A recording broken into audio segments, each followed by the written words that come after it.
look, I've been Did you critical watch the of Boogie your art. 2988 documentary, by the way? Yes. You Yeah. did? Ugh. God What an damn. enraging human being he We is. should have done an episode on that instead of Archie. I'm down.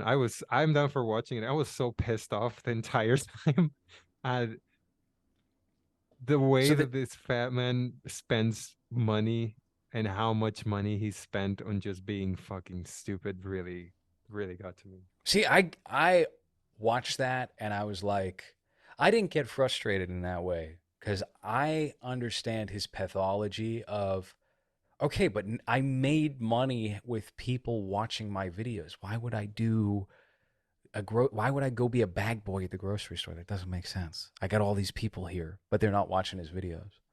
Like I get it because it must be remarkably frustrating for him to be like, but I got all this right here, but no one's watching. So there, it's like nobody would even be there in the first place. And this documentarian who has no videos out anywhere just like got the right kind of artwork done for his documentary on Boogie. Boogie did not get paid for it at all. They make note of that. And it doesn't seem like the documentarian really respects Boogie.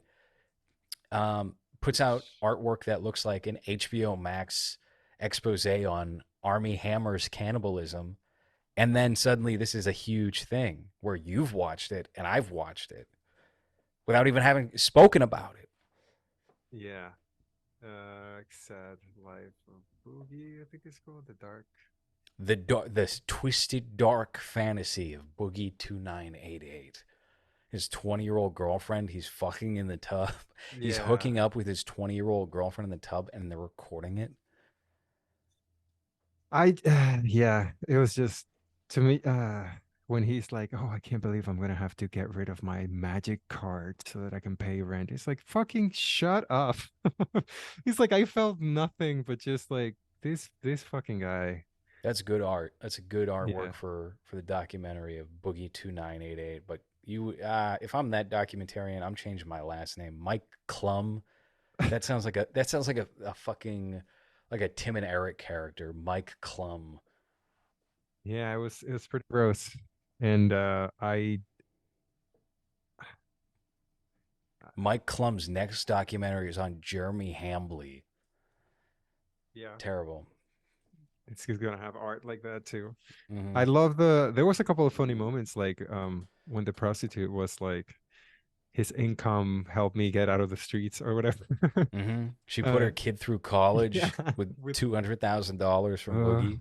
but then I think the most frustrating part to me was that he's just like he's so unaware of himself and the justifications that he like it felt like this what is it 40 something year old man it's like listening to a 13 Oh, year he's old man. 50.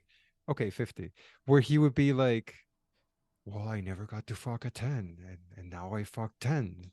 I got into fuck 10s. I just spent millions of dollars for it, and now I'm sad and alone and can't afford anything. And like when he had what 400, there's a point where he has like $400 left in his account, and the his TV the sound on his TV starts crackling a little bit.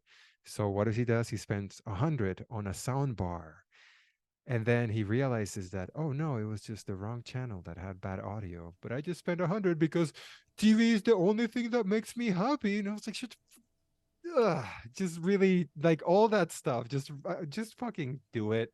Just do it, Boogie. Just do it. How did Because you feel about the conversation where he like hyped his girlfriend up? He's like, I'm probably gonna die soon, oh and yeah, I'm sorry I didn't better care of my. She's like crying and stuff. yeah, It's like Boogie's gonna be alive till he's fucking 70, he's gonna have no because he's a feet. gross, disgusting human being, and they Yeah. always live till 70, 75. It'll be a while. Yeah, I think the worst part about watching this is that now my algorithm on YouTube just it's just him, just documented by other people talking about how gross he is. It's just like Mm. I never wanted this. I saw the art. That's what attracted me to it. And I think someone, I don't remember who, but someone tweeted like I saw the Boogie documentary and then it was a a Pepe meme with a gun in his mouth. So I was like, there's a documentary about this guy. Let's and then I found it and I was like, oh, I don't. Why is he taking a bath on the first scene? I don't need to.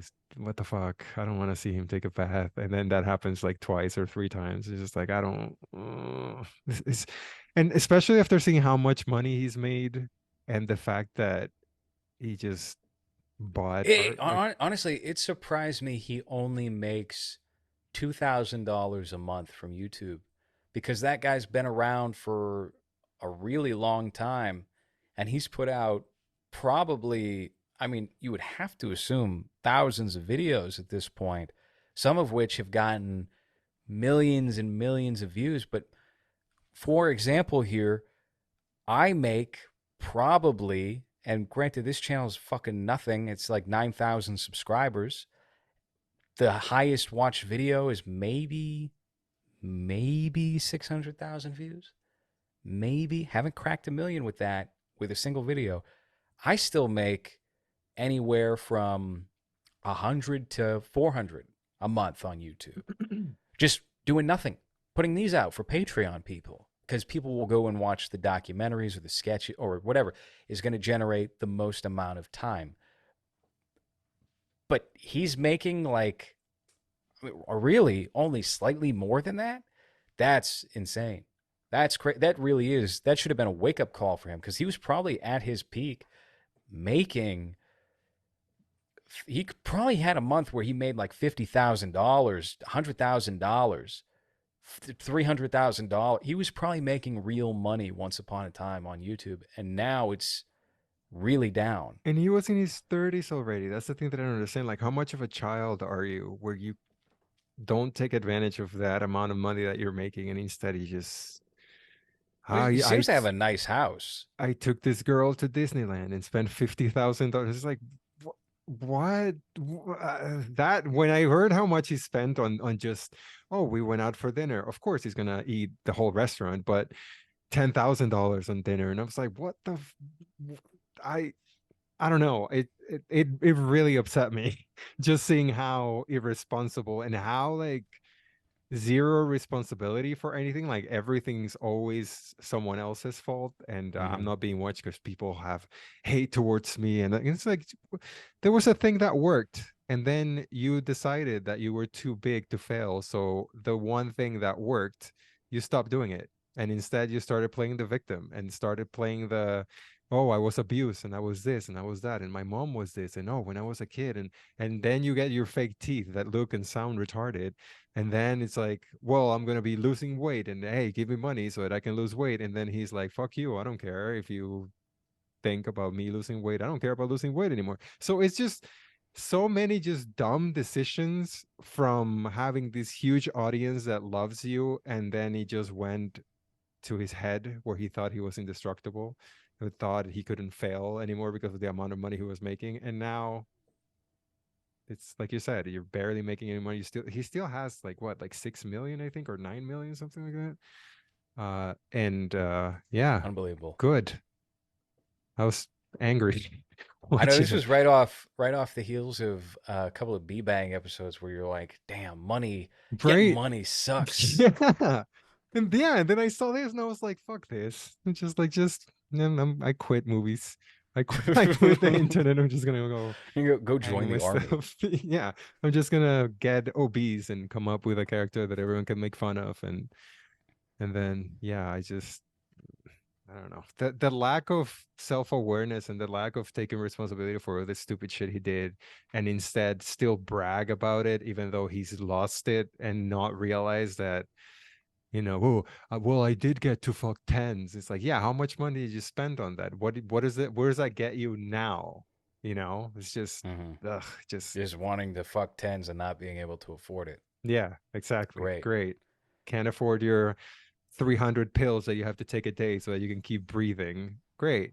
But hey, you fucked a 10 once, probably ruined her life for a couple of months with nightmares of what you smell like. But hey, I'm sure she bought a house with that amount of money.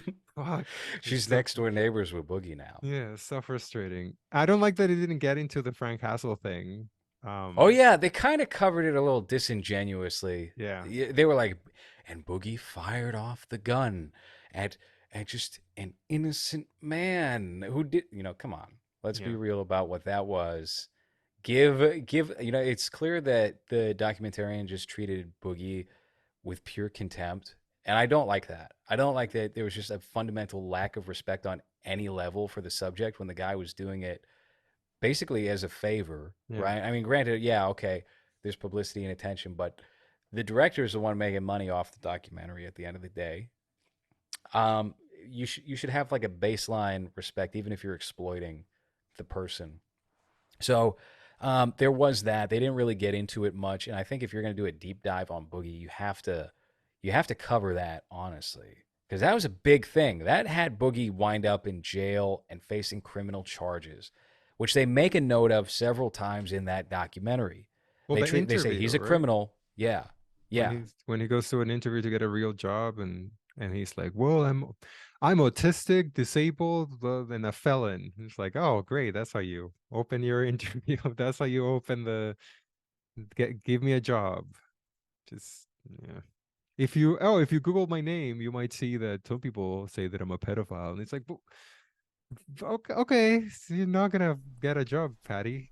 right. I like that woman called him out on that. Like, Yeah, why are you being on right now? You said this was going to be a real job yeah. interview. What are you doing?